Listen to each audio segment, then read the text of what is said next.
What's up, college football fans? Welcome back to an all-new episode of the Cover 2 College Football Podcast. I'm your host, Tim Smithson, joined, as always, by my co-host, the Okie Longhorn himself, Dalt, as usual. First and foremost, how are we doing tonight, buddy? Better. Are you We're doing healing? we're doing better. We're doing better. I don't know that I've ever come out of a loss more like eased as I am right now. I know you don't ever like to lose, but losing the way we did kind of feels like okay, that was just a bad game.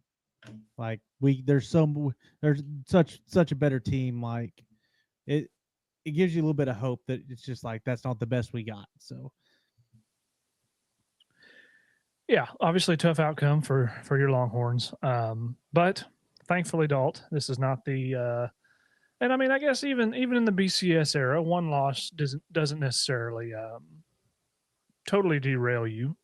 Most of the time, there was a one-loss team in the national title that in that era, but you had no more margin for error. Thankfully, with the 12-team playoff, um, you know, you could lose another game, and it'd be really not a big deal. It wasn't a conference game, so it doesn't hurt you there as far as the SEC is concerned. And it ain't like you got blown out. And I think we both would agree. Obviously, we're going to talk about it. Ohio State's going to be a pretty good team, so you don't. I guess don't want to say any loss is a good loss, but it's not a bad loss. it's not going to be it's not going to be a punishable loss. Right. Yeah, If unless that unless unless somehow Ohio or State like another goes Ohio six State and just six. derails, which I Yeah. don't think that's going to happen. But we got our 5 games to talk about, Dalt. We made our picks last week. We technically are not finished with week 1 yet. The Chapel Bill era is underway currently as we're recording this. I believe that game's in the fourth quarter. Halftime. Just got to half. Oh, did it? TCU's up 20-7 at half. Oh yeah, I just have. Yeah, okay. Yeah, it kind of started late, 7 o'clock. Yeah, so TCU kind of putting a damper on the Bill Belichick genesis there in North Carolina. But we're going to talk about our 5 games, Dalt. We'll give a little winner and loser action for week 1, which it just won't involve this game. Sorry, nobody cares. And then we'll get into a week 2 preview, which may be fairly quick. Week 2 compared to this week 1 slate is Bad. not.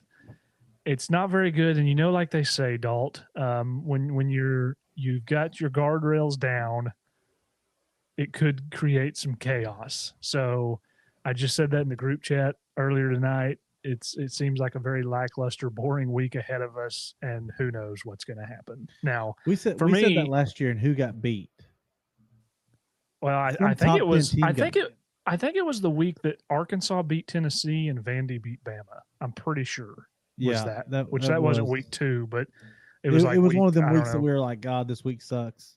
Yeah, it was like maybe week 6, 7, 8, somewhere in there. I know it was more towards the middle of the season.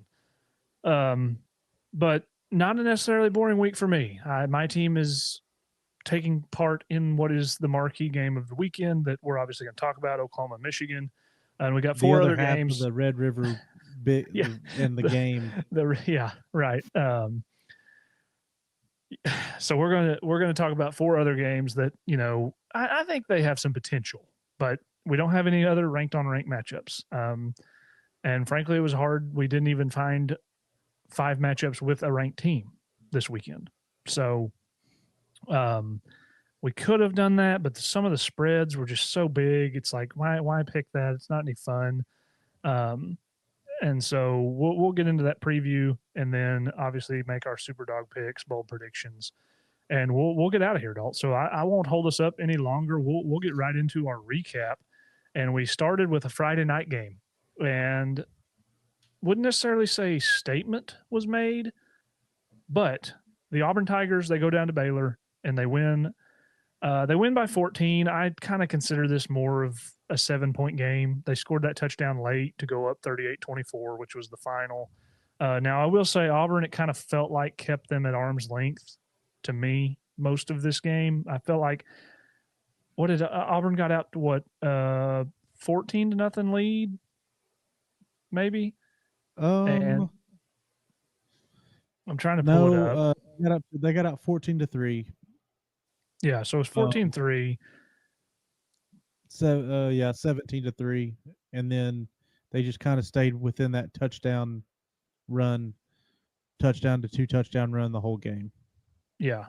And so from the outside looking in, I think a lot of people kind of thought this was a big test for Auburn as far as if they can't beat Baylor in week one, what is this team going to do come SEC play? And I feel like Dalt, they kind of answered the bell. They looked pretty good to me. I thought, you have Sawyer Robertson for Baylor, who a lot of people like as an NFL prospect. And he didn't necessarily play bad, had 419 yards, 3 touchdowns, but um, Auburn just kind of leaned on him to me, as much as we talked about that all weekend. Yeah, I mean, this is about the only game that I got right all weekend, that I was spot on in saying that if Baylor sits in the too high safety look, Auburn is just going to run the football and do it with a lot of success. And early in the game, that was it was kind of like running into a wall, running into a wall, running into a wall. And then finally it was just like, okay, there's a hole in the wall. And Baylor never adjusted. Baylor never walked the safety down. Baylor never stacked the box. And to Auburn's uh, delight, they just got to run quarterback power and halfback dive for 4, 5, 6 yards a carry, and ended up rushing for 307 yards, and Yeah. only threw for 108. If you run for 307 yards and you're 5 for 10 on third down, you're probably going to win that game. Mm-hmm. So Yeah. it was just, I don't know. You rush the ball for 5.9, almost 6 yards a carry on 52 attempts. You're running the ball with a lot of success. Yep. Yeah, and I mean, and that's kind of what I was gonna go into. Most of Auburn's, I mean, so they run for 307. 137 of that came from the quarterback position, and you feel like if you're Baylor, that just gave you no chance to win this game. I mean, they control time of possession, like you said. They 5 of 10 on third down. I mean, Auburn only threw for 108 yards, and they just didn't have to. No, I mean, this was just, you like you said, you talked about it, too high safety, so they take away the pass. And honestly, I think it kind of just played into what, I mean, Auburn probably expected that, and they had a game plan. And Jackson Arnold, I saw mixed reviews on how people felt about him. I thought he looked pretty good. I didn't think he looked like, a Heisman quarterback, but he made the throws that he needed to make for the most part. And then he looked really good on the ground. This game for him reminded me a lot of the Alabama game from a year ago when he was at Oklahoma. Just utilized a lot of his legs. Had two touchdown runs in this game. Um, and then just for Baylor, Dalt, I mean, what? It's not necessarily where do you go from here, because I feel like this is a team that, again, I felt like they played Auburn pretty well in this game. And I think that's a team that can still probably contend for the Big 12 with what I've seen from the Big 12 so far. There just really doesn't look like a team that stands out to me after 1 week, 2 weeks, I guess, if you count week zero. But the running, the inability to stop Auburn running the football and to really not even try, I guess, because it didn't seem to me like they ever went away from that defense. no, they sat in the too high safety the It's just entire like, game. I guess y'all are just going to beat us this way, which to me, it's like banging your head against a brick wall, but that's what they did. And I can't imagine Dave Aranda was real happy about it. But, and then you add to the discrepancy in rushing yards. Baylor ran for 64 yards. So I just thought Auburn looked really good. Like, Yeah, defensively, they were solid up front. The back end, I'm a little worried about with Auburn now. Not that Baylor doesn't have good skill positions, but the tackling was porous on the back yeah, end. yeah, The Cole Wilson kid was breaking tackles left and right, and then, which don't get me wrong, I think a lot of teams in the Big 12 are going to have trouble with Michael Trigg with how good oh he yeah, looked. They he is a weapon for Baylor. Yeah. But at the end of the day, 24 rushes for 64 yards, probably Less not going to than get it done. less than 3 a carry. Not great. So yeah, Auburn, like I said, they win this one 38-24, and we were both on the Tigers here, Dalt. We had them at minus 2.5. Just kind of felt like Baylor was going to have a hard time stacking up as far as rosters go. Much more talented roster, and they just to me kind of showed it. And it's a good look for Auburn and Hugh Freeze. They go down there in what a lot of people thought, like I said, tough week one game on the road in a pretty hostile environment, and just kind of handle business. So good win for Auburn, and we both start out 1-0. Now, from this point, Dalt, our weeks go slightly differently, but neither of us really were great this weekend. Kind of a mixed bag. But we'll move on here. You don't have anything else on that one? Nope. Okay, so we'll move on to our what was our second game that we picked, Dalt, and out of the 5 that we picked, I don't know if I'd say it was really I guess you would have to say the most surprising outcome. And that takes us to Tallahassee, where the Florida State Seminoles, my Florida State Seminoles, I am claiming them, Dalt. I got them in the playoff, and I'm finishing runner. At this point, I think they might win the ACC after what I saw on Saturday. They defeat the Alabama Crimson Tide 31-17. And honestly, Dalt, it didn't even feel like a 2-touchdown game. Like this, I watched pretty much all of this one, right up to when OU kicked, following that Texas Ohio State game. Florida State just kicked their ass.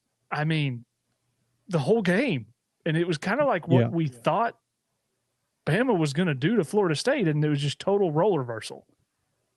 And I mean, what did you think of this one? We both watched it. I feel like from start to finish for the most part. I have to apologize. I'm man enough to admit when I was wrong about this Florida State team. Man,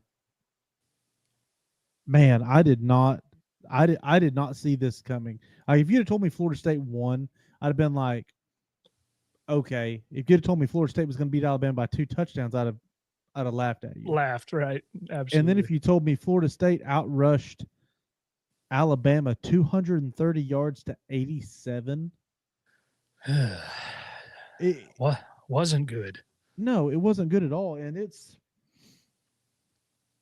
I don't know, man. It's hard to judge this Alabama team because, and I've seen a lot being made of what the culture is like inside that program now. Like you've got star players loafing off on defense and just not a lot of energy being played, not guys hustling to the ball. It's a bad look for DeBoer. And just what a job that Mike Norvell has done coming off that 2-10 season. People are still kind of doubting him. He absolutely retools both sides of the ball in the portal. And what a statement win for him. You only have to throw the ball 14 times to beat Alabama. You can't script it any better than that. And I thought Gus Malzahn called a great game. He took shots when he needed to, and he really took advantage of an over aggressive Alabama defense in the second half when they were trying to stop the run. Yeah, do you think some Bama fans were having a little bit of PTSD with Gus Malzahn on the sideline? All those years that he spent just tormenting Alabama at Auburn, which obviously that was the heyday of Alabama. So I'm sure they have fond memories of their own as well. But I mean, yeah, like 230 yards. Not, I don't know. Just to me, you talked about it, Dalt. We didn't feel like Florida State was going to be able to match up with Alabama's front as far as Florida State's defense versus Bama's offense, and then even vice versa. Really, like we didn't think Florida State was going to have a lot more so than me, and I picked Florida State to cover. I did not think they'd win this game. Thought that they'd be able to keep it within a touchdown, maybe 10, and that spread was 13.5. And I mean, just pretty much wire to wire, like. And so, yeah, you obviously the sky is falling in Tuscaloosa. You feel like, should it be as hot as it is, as far as Kalen DeBoer's seat? Probably not. But this is what happens when you have a coach that goes on an unbelievable 15-year run, 20-year run of just total dominance. I mean, it goes back to what we've talked about and what everybody in the media has talked about. You don't want to be the guy that replaces Nick Saban. You want to be the guy that replaces the guy that replaced Nick Saban. And frankly, at Alabama, I don't even know at this point that you want to be that guy. Because, I mean, nobody in college football, like Alabama fans are going to have to understand that they're not going to have a run like that. Nobody is in college football. No, It's never going to happen again. not not not Not with not the not with the way portal, it is. not with NIL. You've already seen the like ripple effect of NIL and the transfer portal. As far as, to me, you just have a lot more. You don't really have as many dominant teams at the top, and you have a lot of good teams that aren't elite, but they're really good. And you may come across one kind of like Ohio State last year that everything just kind of clicked, but They lost 2 games. exactly. Like Alabama, like you're going to see dudes, especially in the SEC, like these teams where you used to stack talent. And I mean, they probably know this. Like you stack talent and you're 2 and 3 deep. Those guys aren't there no more. They're Nope. going to play somewhere else where they can get paid and they'll play. Whether it be a big time school in the SEC or ACC or Big 12 or Big 10, it doesn't matter. And so, yeah, obviously, Kalen DeBoer facing a lot of pressure. I think they play. Who do they play this week? I don't know, but I hate to be that team. Oh yeah, they're gonna absolutely smash But whoever they play. frankly, Dalt, and I just statistically, I don't really have a lot on this game. I had it in front of me, but like to me, it doesn't really matter. Like you said, the culture issue that seems to be in place there, and you saw the video, I think probably that went viral on Twitter of the linebacker or maybe the defensive back. I think he's the linebacker. He's just kind of jogging across the field in pursuit of a guy that has breaking 3-4 tackles and ends up scoring a touchdown. Yep. And it's like, that's a problem. Like, you don't got to break down the all 22. Me and you, like, we have a pretty good knowledge of the game of football, but the average Joe can watch that and say, that's a problem. Like, we do not have guys going balls to the wall in pursuit of the football when a play could possibly be made. And that's a problem. And frankly, yeah, they play. That's what I thought. UL Monroe and then Wisconsin, but things don't get much easier, Dalt. They get those 2 teams back to back, then a bye, and then they're going to Georgia. Week 5, 4th game of the year. So we're talking about right now, I'd say Alabama's going to be 2 and 2 after what I saw Saturday, after 4 games. Just another thing to touch on to finish my part of this. 8 penalties for 70 yards. That if you're not running the football and you have 8 penalties for 70 yards, you're not going to win the game. Yeah. And to kind of close this out, I feel like this has become so much of an Alabama what's wrong with them thing. Like you said when we first brought this game up in this recap, you got to give credit to Florida State. This team looks like, after 1 week, what can you distinguish about a team? But like you said, how he's retooled that roster, both sides of the football, some of the guys that they brought in and the production that they got out of them yesterday. I mean, the Castellanos kid, he wasn't just spectacular, but he looked like a leader. He made plays when he needed to make plays. He again looked to me like he gave Alabama a lot of problems with his legs, and then he made some big throws.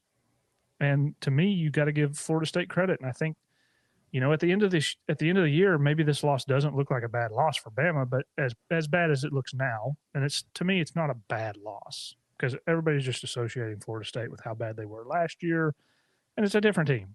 It's not the same team.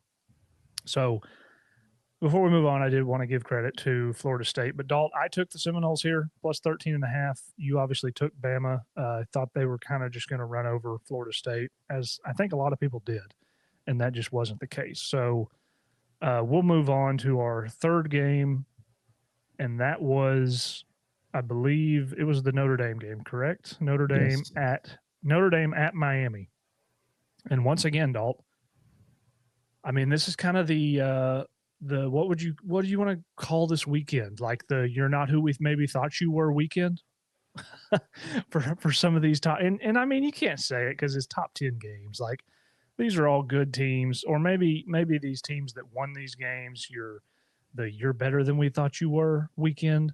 But Notre Dame, they go down to Miami, and Miami pretty much wire to wire, Dalt won this game. Notre Dame came back late to tie it in the fourth quarter at 24, and then Miami, they put a drive together, and Carson Beck gets it done, and they get a field goal, and they win this game 27-24, and they cover the 2.5. And we both took Notre Dame here, and I'll let you kind of go into it. But where do we go from here on Notre Dame, Dalt? Jeremiah Love's got to touch the ball more than he did this game. It was pretty puzzling for all of us in the group chat. We didn't understand where he was at on a lot of really important drives. And, 10 carries. I think he also had 4 catches, 14 touches out of 27 rushes and 19 passes isn't enough for your best player. You've got to find ways to get him going. Credit to Miami's defense. I mean, we kind of thought that Notre Dame was going to lean on them on that side of the ball, and it was really the opposite. Miami really leaned on Notre Dame in the run game, and we did not have that on the bingo card. Yeah, The Fletcher kid was really good, and the Chamar Brown kid had a good day. It's just I didn't think that Miami would play just great. I think they kind of took advantage of a couple of situations that they got, and then just what a catch by freaking CJ Daniels for the touchdown. Like if he doesn't catch that, that's a pick going the other way. I mean, Carson Beck, we can talk about how good he played, but a lot of it was whips and drags, and the deep ball that he hit for the touchdown was a good throw, but the one that CJ Daniels caught was just like a prayer. But I mean, credit to Miami. I mean, you hold what we thought was going to be the best running back in the country to like 30 yards, I think it was, and you hold the whole team as a whole to under 100 yards rushing, and they use the quarterback a lot like they did last year. That's just a credit to Miami's defense and their new DC. I don't know his name, but they were really giving him a lot of credit for how well the Miami defense played last night. So another one of them games that I didn't have going the way that it did. I don't think this hurts Notre Dame in the long run, but boy, their schedule gets tougher now. Well, and that's what I was just about to say. Like, what does this say about they get a week off here, and then they are back at home, which helps, but they get Texas A&M coming to town, and that's a team that they played them last year, and I feel like the question for me, Dalton, is at Notre Dame, like, are we kind of back to this not really having a playmaker at quarterback? Because like the CJ Carr kid was fine, but he didn't at all resemble to me what they got in Riley Leonard a year ago, which is a guy that obviously took this team to the national championship game. And, I think he broke the school record for a quarterback and rushing touchdown, had like 17 rushing touchdowns. I saw that on the broadcast last night. I didn't even realize that. And again, Carr didn't play bad, but it wasn't like kind of just like that typical quarterback at Notre Dame that we've seen the last, 10, 20 years. A guy that's just not like ever since, who, I don't know, Brady Quinn, like just not anything that you just are in awe over. Kind of a game manager. And I feel like in the game today, you need a little bit more than that at that position. Even though you do have probably the best running back in the country, but if you'd have told me before this game that Miami held them to under 100 yards, and like you said, I mean, Jeremiah Love's essentially not even a factor in this game, like I just wouldn't have believed you, like at all. And so credit to Miami. Looked a lot better than I kind of thought they would. And Carson Beck, he played really well. But yeah, like you said, I mean, they I don't know, looking at Notre Dame's schedule here after after A&M, man, they'll probably reel some off. I mean, it's not just brutal. Like you go Purdue, Arkansas, Boise, NC State, and then you get USC. So I mean, I think they're going to be fine, but I do have some concerns. That's all I'm going to say. As you know, picking them as a playoff team. But we both had the Irish here, Dalt, and so we miss on this one, and so we'll move on to kind of the what we consider the meat and potatoes or the meat of the schedule of our picks last week, last week, and we'll go to Death Valley, Clemson. Clemson, Clemson. LSU, Dalt, they defeat Clemson 17-10 in what was just a totally did not think what I was going to get result personally. I mean, you have probably what a lot of people were considering the two most polished and best quarterbacks coming back to college this year in Klubnik and Nussmeier. And now, granted, I know Clemson's defense, I think it is elite. And the question was LSU's defense. And looked pretty good. They looked really good. Looked pretty good.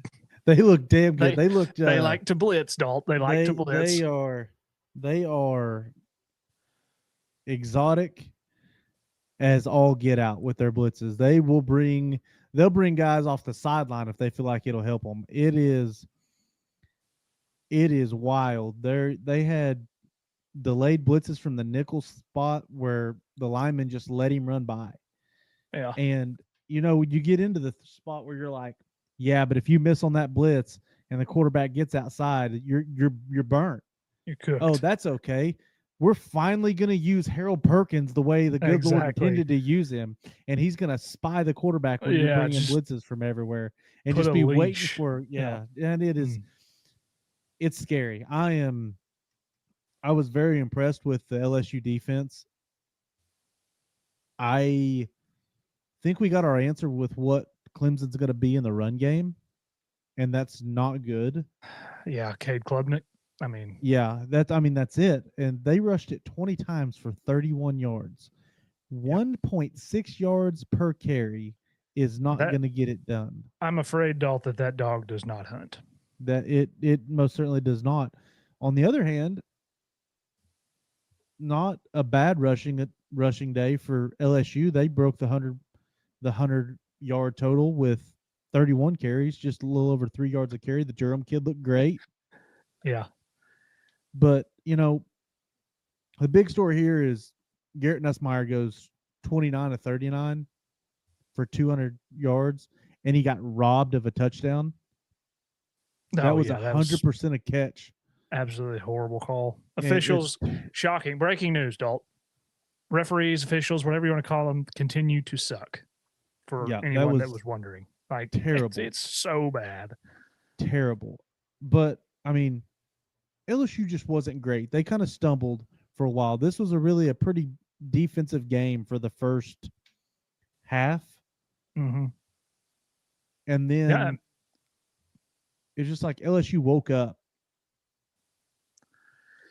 Yeah, and I mean, you see a lot of people talked about, for the most part, I didn't really see a lot of blame on Klubnik as much as the just non-existence of the wide receivers at Clemson. That a lot of people, I mean, not that, you had TJ Moore and Wesco, like it wasn't necessarily bad, but you go 19 of 38, like if you're not going to be able to run the ball, you better be able to pass the ball. Like you got to be really good at one. If you can't do one, which I may touch on this later in our picks segment. If you can't do one, you better be pretty good at the other. And I think that's where a lot of people thought Clemson was going to finally improve this year, was in the passing game with kind of what they showed at the end of last year. And it just wasn't there. I mean, LSU just they don't score in the second half. And I don't even know that did they get close to scoring? Yes, they got down inside the red zone. Okay, yeah, On the I think on the on the game time drive, they got down in the yeah, red zone, and but Klubnik broke contain, and Harold Perkins was right there waiting on him. yeah, on fourth down, yeah. Yeah, But other than that, like really didn't even threaten in the second half. they missed a field goal, but other than that, no.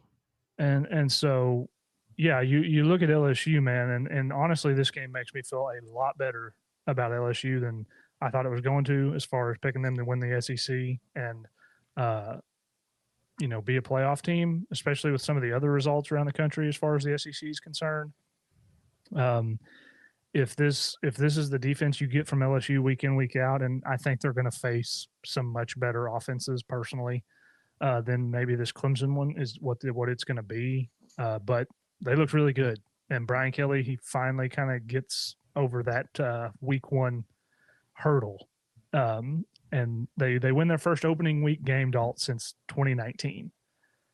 So hats off to LSU. We both took Clemson here at what was it, -3.5. So Mhm. LSU they obviously cover, and they look really good. I imagine they were ranked ninth going into this one. They're probably going to be a top five team tomorrow, if I had to guess, most likely. Yes, So we'll move on to our final game, one that I just know you're thrilled to talk about. I But love it so much. your Texas Can't Longhorns, can't wait. they go up to the horseshoe and they come up short in this what was the big noon kickoff. Final score was 14-7 in this one. Just kind of just a slugfest as far as defensive football goes. Ohio State covers 2.5 is what we picked it at. I took Ohio State in this one, and honestly, the reason I took them, kind of why. That's kind of was what happened here. Um, and so you obviously took Texas, but I'll kind of give my thoughts, Dalt, because I know you probably have a little bit more to say than me on this one.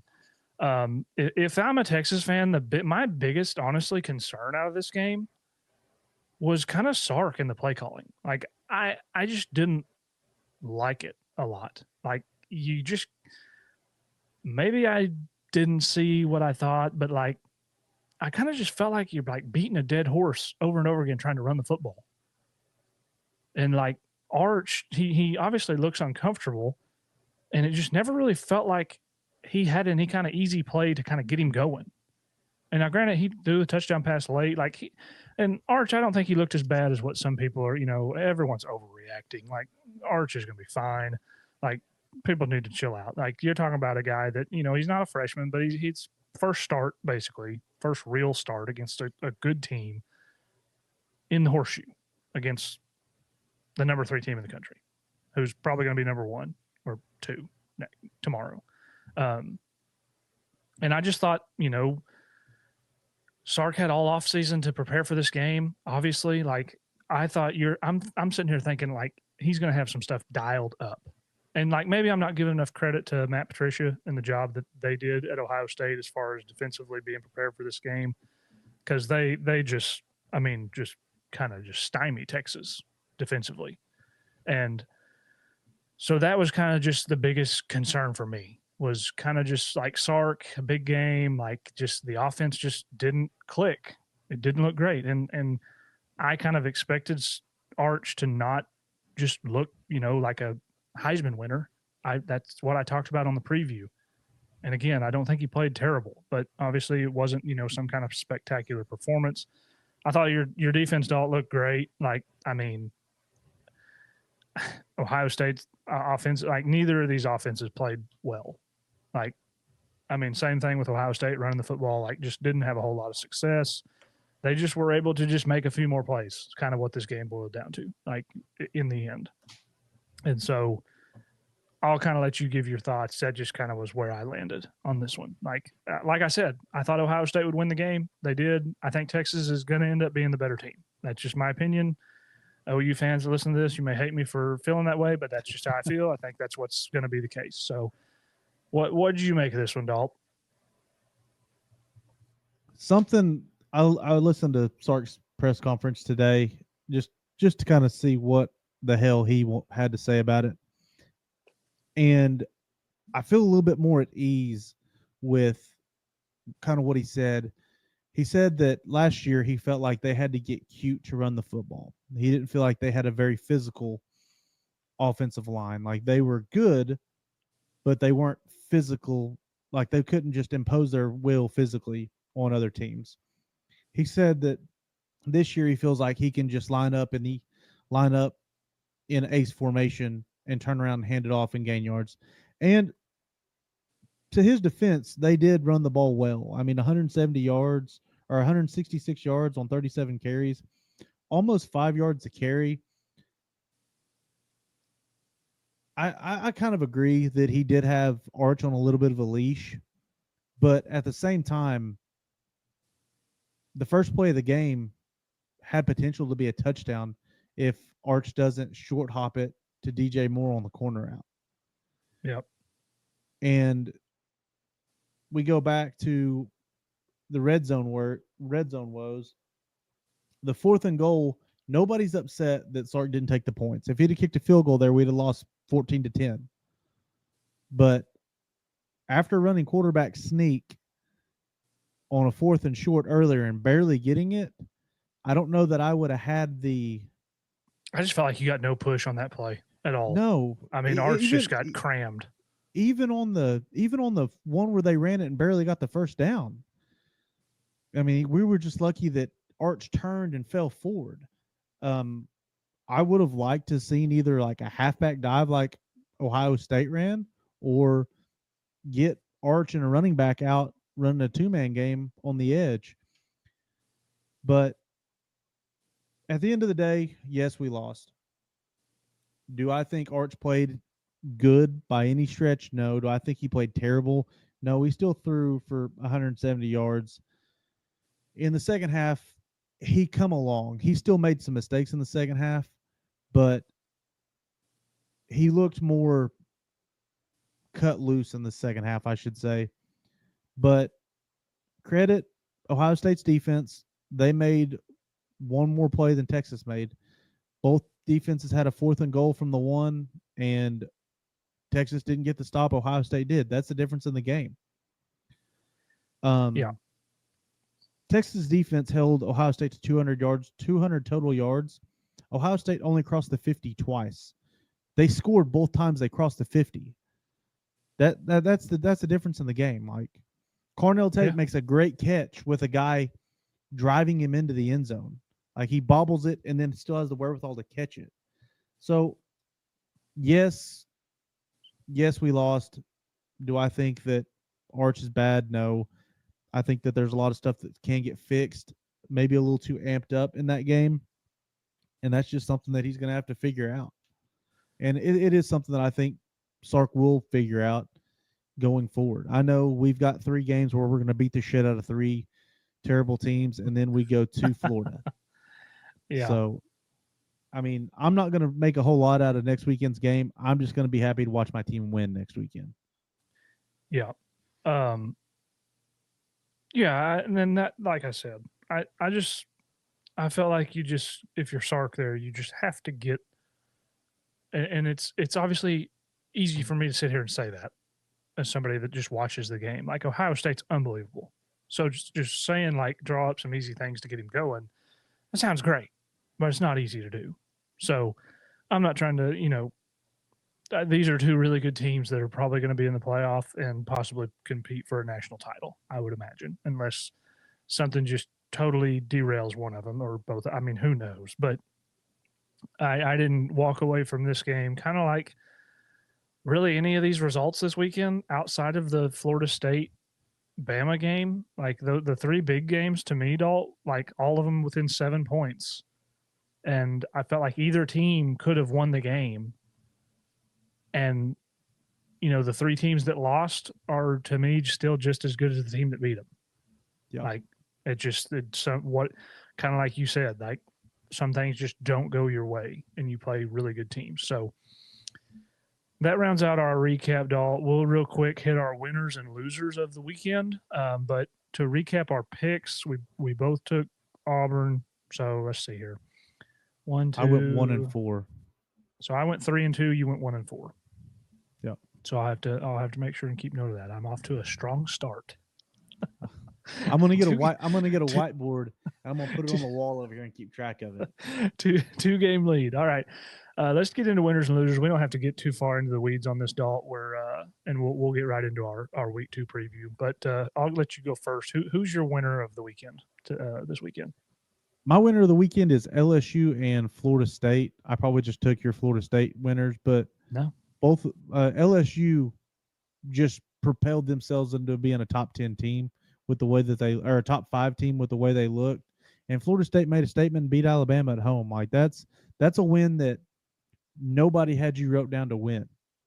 And now you've Yeah. got it. Now that you win that, looking at how Clemson has looked, your schedule looks a whole lot more attainable to do what you think that they can do.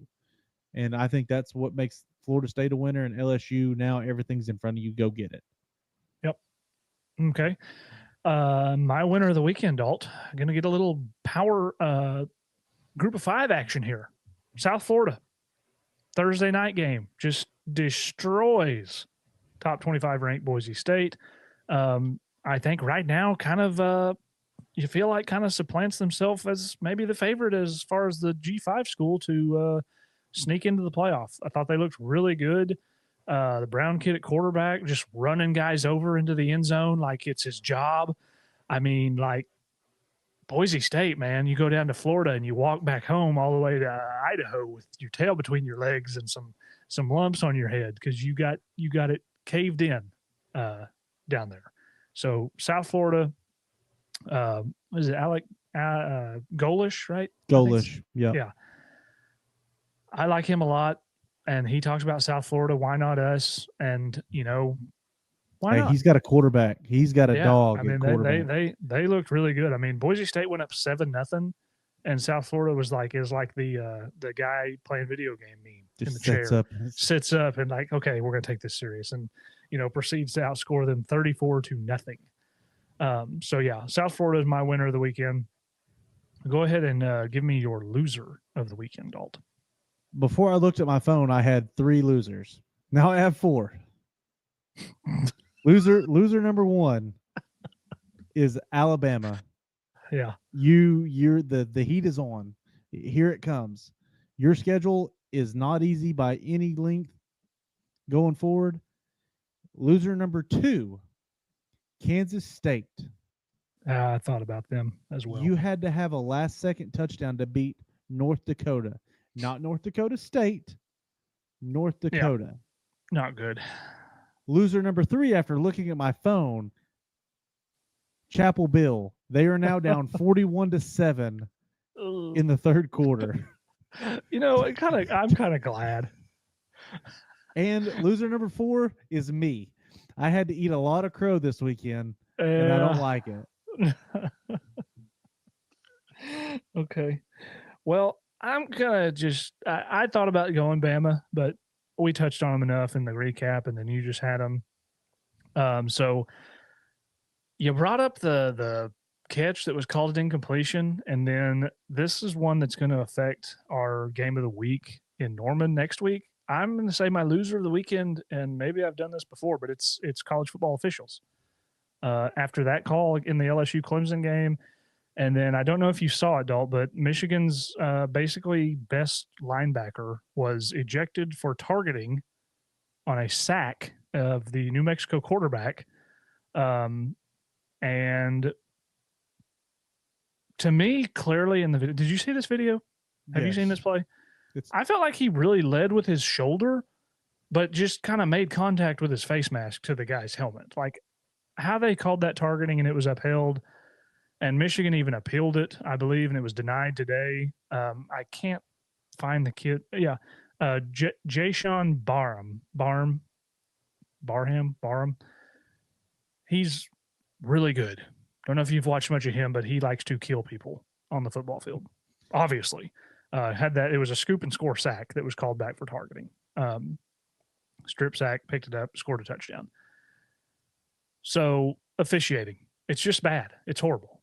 And that's my loser. So with that, Dalt, we'll get right here into our preview, and honestly, we'll probably be pretty quick on this one this week, Dalt, because Yeah. really these games it leaves a lot to be desired. And so I'll just kind of piggybacking off my winner of the weekend, our first game for our week 2 preview. We have the South Florida Bulls, Dalt. They're heading to Gainesville to take on the Florida Gators. I didn't add rankings to any of our matchups this week yet Because because you only obviously we won. don't have a new AP poll. Um, Florida is the top 25 team, and they will continue to be. They looked really good, I thought, in week 1 against Long Island, so it's irrelevant. But Florida, 17 and a half point favorites in this one, Dalt. And as good as South Florida looked, do we think that they at all have the horses to keep up with Florida? No. USF could go 10-2 now and still make the college football playoff because your two losses would be the next two games you have, which is Florida and Miami. Florida, I mean, I think it's just gonna be too much DJ Lagway, too much of the two-headed running backs they have there. They really like them guys, and it kind of showed. DJ Lagway didn't just explode this weekend, but he had a good game. But they are going to lean, and when we talk about lean, we're gonna have to show post our new favorite picture in the group chat on Yeah. our socials so people know what we talk about when we say lean. Yeah. I think Florida's just going to lean on USF, and they're going to be able to just run the football when they want to. Yeah, I picked the big underdog last week with Florida State to cover. And as enticing as it is for me to believe, as much as South Florida likes to run the ball, and the culture that Golish has built down there and what they do is really good. And like to me, the jury's still out on Florida. Like they played Long Island, they looked really good. We think DJ Lagway is unbelievable, and I do think he is, but I just don't. I don't know. I don't love this really. I don't. But I mean, it's I'm it's a big spread. That's 3 touchdowns. Well, I don't right. think USF's that bad. I just think Florida's going to take away a lot of what USF wants to do. Right. Yeah, you look at roster to roster, it's not really close. South Florida has a dude named his last name is Nimrod. Mm-hmm. Kind of that being your last name, but he played pretty well against Boise State. And then Byron Brown. I mean, he was really good against Boise. I just don't think he's going to really have that success against that Florida front seven as far as just running the ball. And if Florida makes them one dimensional, it's just gonna. So I'm gonna take Florida here minus 17 and a half. I'm gonna join you in that one and take the Gators at minus 17 and a half. I just think that they're gonna be too much. And so we'll move on to what is a rivalry game, out of conference game for both of these teams now, adult. But this is an old school like Big Six, Big Eight, Big 12 matchup. We've got the Kansas Jayhawks going on the road to Columbia, Missouri, to take on the Missouri Tigers out of the SEC now. Have been for a while, obviously. But Missouri Dalt, they come in here 6.5 point favorites. Kansas comes in here with a couple games under the belt. They've looked really good. Obviously, competition's not been great. Fresno State week 0, it's nothing to write home about. And then Missouri, obviously, I don't even remember who they played this weekend, but they killed Central them. Arkansas. It was Central like Arkansas. 61-6 or something like that was the final. The old Purple Bears.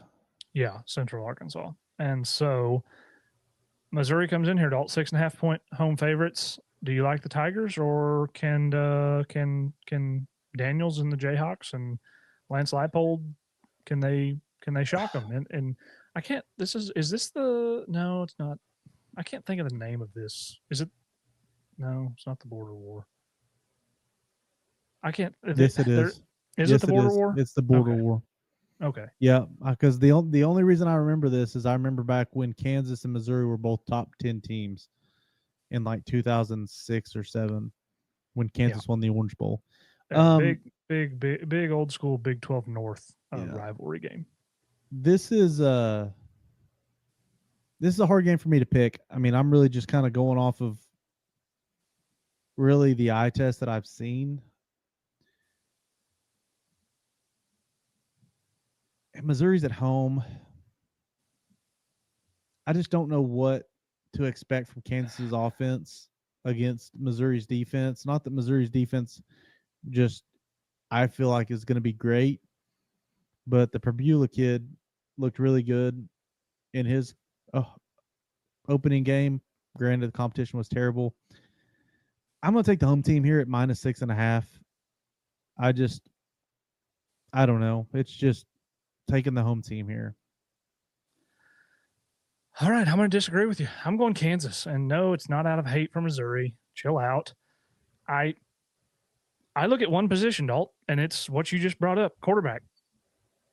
I I I like Daniels. He looks really good on the season so far. Granted, they haven't played anybody, but I think Kansas is going to go in this game with kind of a point to prove. And you know, I'm just not in on Missouri this year. Like I don't think they're going to be a terrible team, but you know they lost a lot of guys on both sides of the ball, and the jury's still out to me. And it's not a night game, so that helps. It's 2:30 kick afternoon game.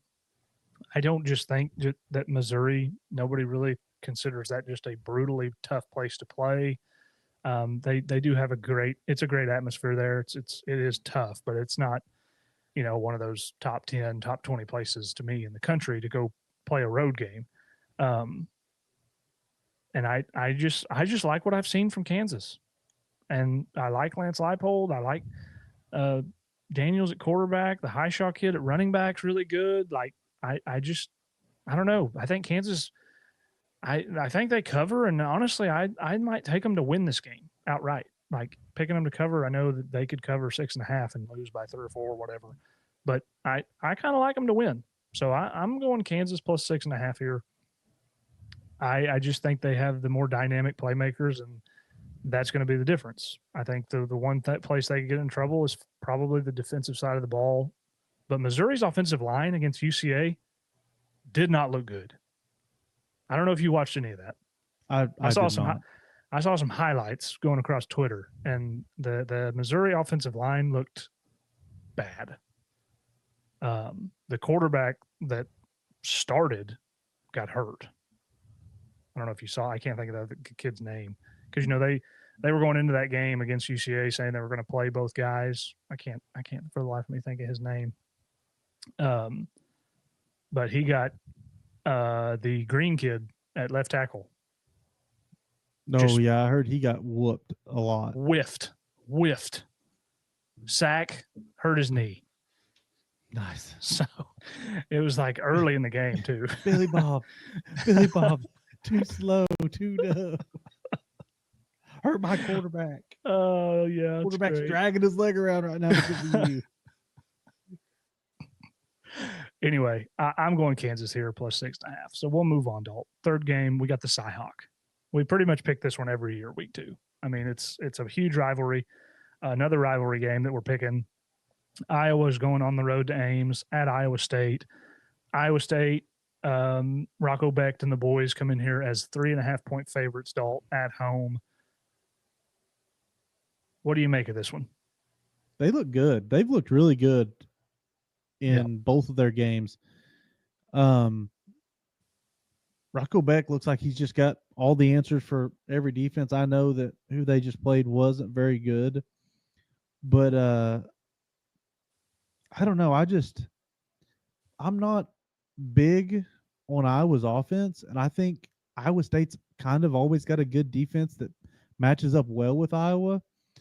And there was a lot of hype being made about the Gronkowski kid at quarterback for Iowa. Oh, I don't know. He just threw for 44 yards against Albany. Gronowski.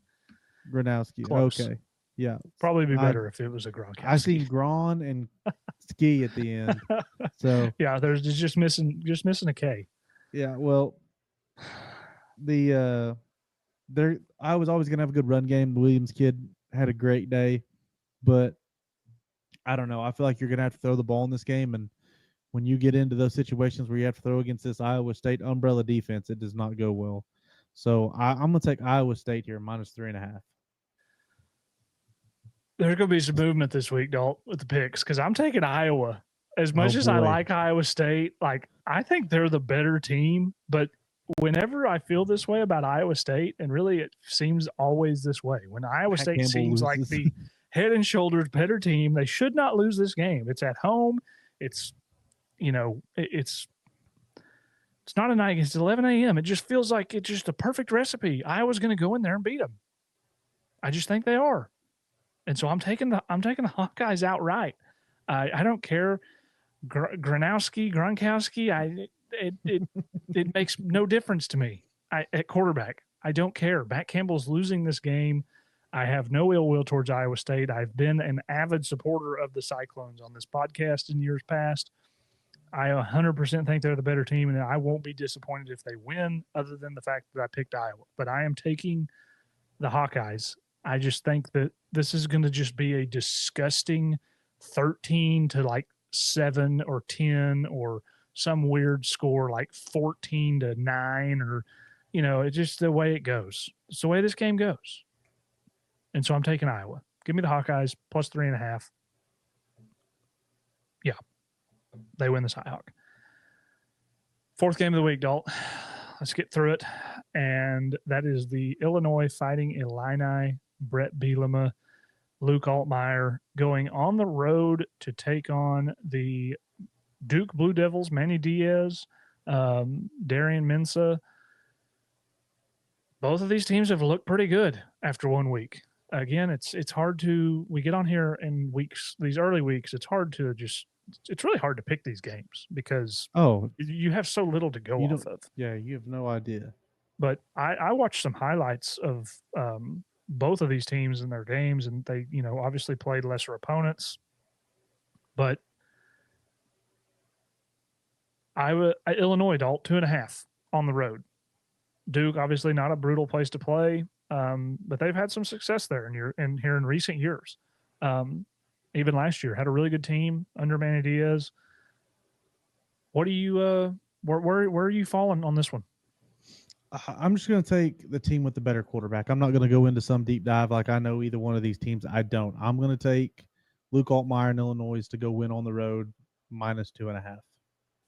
Yeah, I mean that's all I really got. I could no, try to that's BS fair. about it, but I really don't even know anything about Duke or Illinois The only outside of thing that Illinois has a good quarterback. only thing that I know, I probably know, I don't know much about either team either. Other than who's the head coach and who's the quarterback, I do know that Duke has a former OU player at wide receiver, the Andrew Anthony kid. He had a long touchdown in their first game. Looked really good. Um, Surprised he can still play football, actually, after last year. But I tend to agree with you. The better quarterback, honestly, I think Bielema is a better head coach. So even though it's on the road, I like Illinois here as well. And I could just see where Illinois is kind of, they are built in the Big Ten, and back to the meme. I think they're going to lean on Duke a little bit. And defensively, I think they're better, and we both like Altmaier a lot, and that's just where I'm landing. So I'm with you on that. I don't have a whole lot, so I will take Illinois minus 2.5. So we'll agree on that one with the Fighting Illini at Duke minus 2.5, and that takes us to our game of the week. Obviously, this features my Oklahoma Sooners. The Michigan, it's our only ranked on ranked matchup. These teams probably not going to be a lot of movement as far as where they're ranked right now. Like they're both around 15 to 20. I think Michigan's 14, Oklahoma's 18 at this moment. They may bump up one or two. Probably not. I mean, it'll be close. But this is our only top 25 matchup. We got game day, 6:30 kick in Norman. Currently, as it stands, Oklahoma is a 5.5 point favorite. I don't hate it given the circumstances, but I also don't love it for certain reasons that I'll touch on. So I'll let you give your thoughts on this one, and then I'll give my spiel.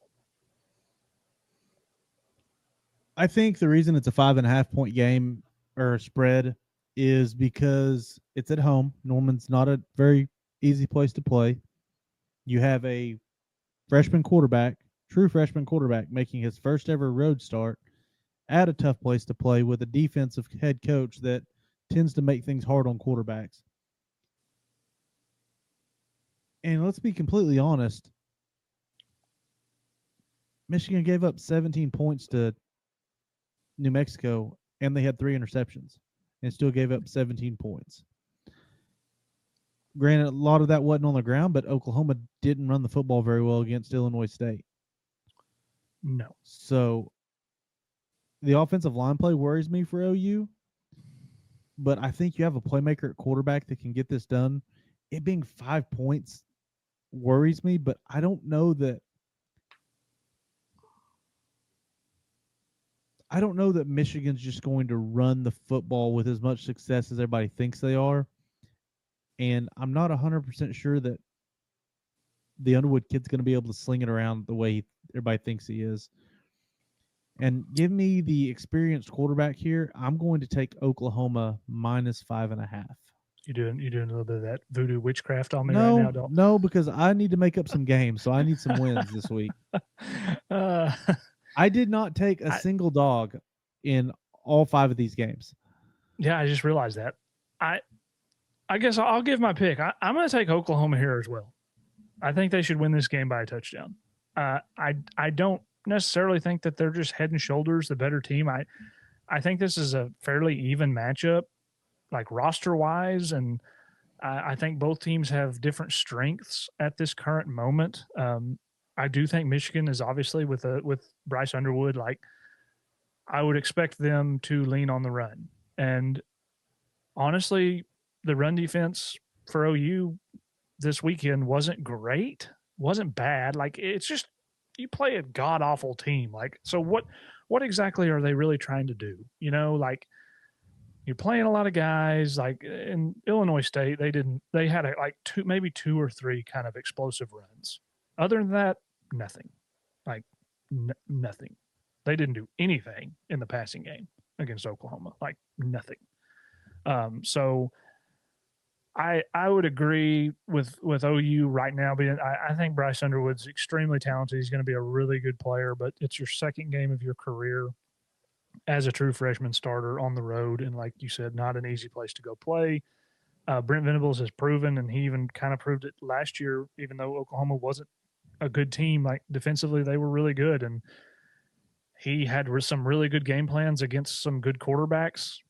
And so I think he's probably going to have a lot of stuff dialed up for Bryce Underwood. Like you're talking about, like mixing up coverages, mixing up blitzes, like alignment in the front seven, pass. Like it's he just does a lot of different things. And with him calling the defense, like one of his patents of calling a defense is calling the play at the literal very last second, like so nothing can change. Yeah. Offense can't adjust to what he wants to do. So he kind of tries to dictate that side of the ball. And so I like Oklahoma. I liked what I saw. Like the running game stresses me out. As a fan, like I try to be non-biased on this podcast because it's not an Oklahoma podcast, it's not a Texas podcast. Like we are very obviously fans of those two teams, so we know more about them. But I hated what I saw out of the running game. Hated it. It was awful. I don't know how else to put it. It was bad, really bad. I think that's the sentiment of a lot of OU fans that I've seen on Twitter this week. I say that the true freshman, when he kind of like Javante Barnes, he's got to go. Why he's playing, I don't know.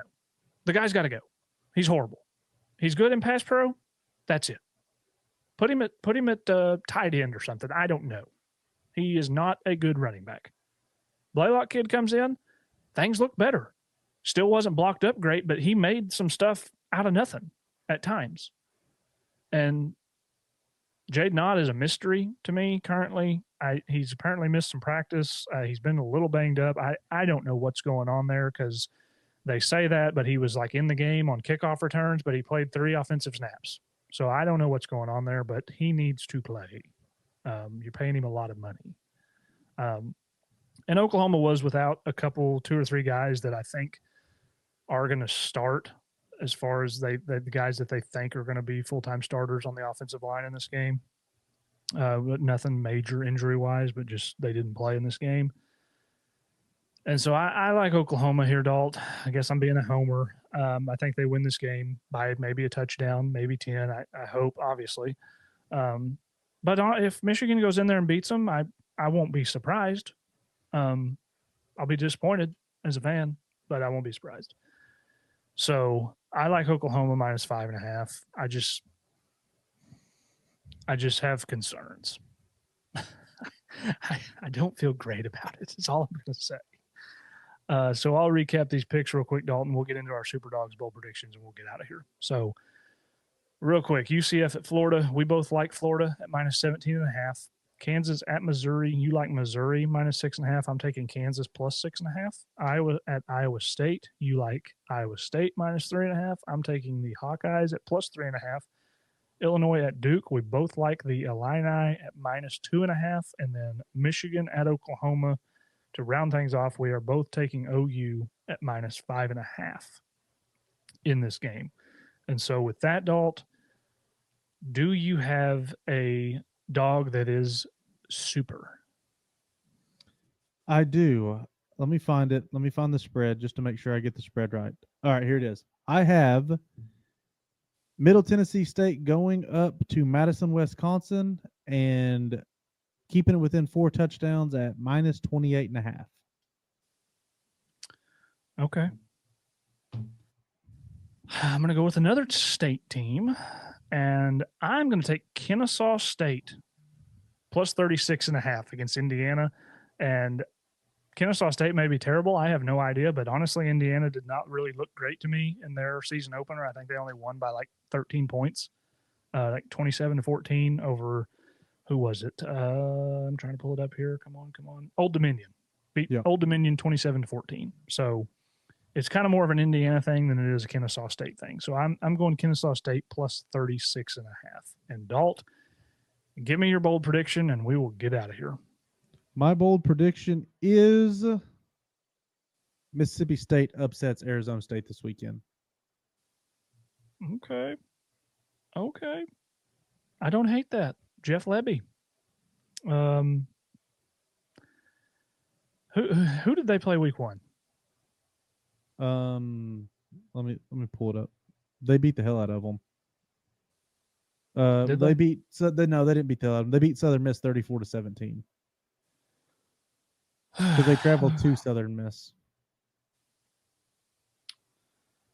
I'm looking for a bold prediction. And, Arizona State only beat North Arizona 38-19. They give up 19 points to North Arizona. Yeah, it's not good. Their logo looks like a bullhorn. Yeah, like a cheerleader. Yeah, like a cheerleader. Like the old cheerleaders' uniforms from like the 60s and 70s. Yeah, that's what it looks like. I don't know. I'll go for the second year in a row. Kentucky's going to beat Ole Miss. And I don't feel good about that at all. I'm sorry, Conley, if you listen. Kentucky looked not great against Toledo, who I think a lot of people are high on Toledo, but you beat Toledo 24-16. It's actually only a 10.5 point spread. But Ole Miss looked pretty good. Wild to me. Ole Miss looked really good. Simmons kid looked really good. Kentucky did not. He did throw a couple picks, but he looked really good. Ole Miss looked really good. Kentucky did not. So I'm going to go Kentucky upsets Ole Miss for the second straight year at home. And so with that, Dalt, that kind of rounds things out for us. We're currently in the process of finishing week 1 with this last game tonight. Is TCU just still hammering North Carolina? Or I think it's 41-14. Yeah, in the fourth. And TCU's second and goal from the 4. So okay. About to be 48-14. 48-14, probably going to be the final. So looking forward to week 2. It kind of doesn't. It feels very lackluster compared to just the plethora of action we got from Thursday through today. As far as college football, Labor Day weekend's like it's a holiday, obviously, but if you're a college football fan, like Labor Day is the pinnacle. It's the start of the season. Basically, you get all these games from you almost get a week's worth of football every day. You have a game to watch every night from Thursday to Monday. Then you go back to work, and it's a short week at work, and you turn right around, and you have maybe another Thursday, Friday night game, and then you get back into Saturday. So looking forward to week 2. Me in particular, obviously, my team has a huge game. We talked about it, and then you just have to believe there's going to be some chaos that we won't expect. Um, and Hopefully after somebody, 2 o'clock, after Texas finishes at 11 a.m. you guys are going to be fine. Oh, I Chill. know. I know. All right, Dalt. Well, I'm looking forward to it. We will get out of here. We'll see you guys, I guess, this time again next week for our week 2 recap and week 3 preview. And if you don't have anything else, brother, we're out. Now, don't forget to cover the flats.